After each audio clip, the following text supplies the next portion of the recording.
Is it alive? So this is Frankenstein from a lot of great fantasy movies and horror films.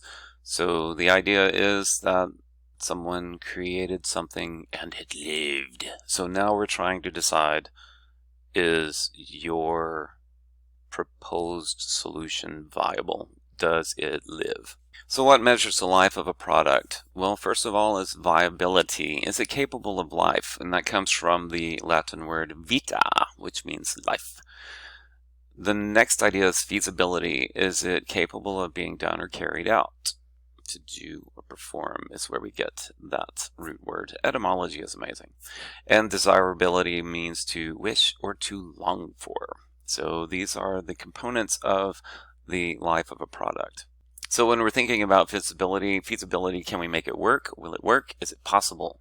When you're thinking about viability, you need to be thinking about, does the economics work? Is the risk worth the reward? Is it sustainable?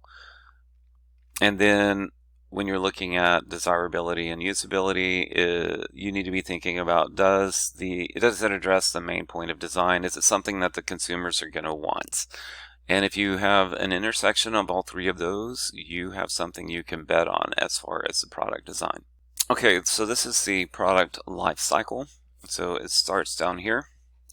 We start with the natural environment. We pull the raw materials. We process those materials to make components. We assemble those components. We package and distribute the product. We install it and use it. We maintain it and upgrade it. And then it dies and stops working, or is we upgrade and have to get rid of it.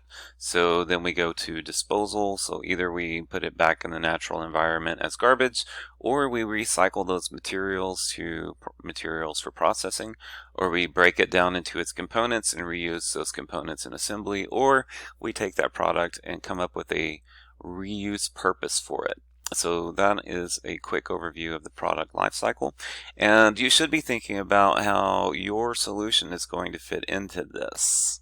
So once you've considered your feasibility and viability and gone through and thought about the product life cycle, I want you to reach out and get some input as to whether or not this is a viable proposal. Does it live?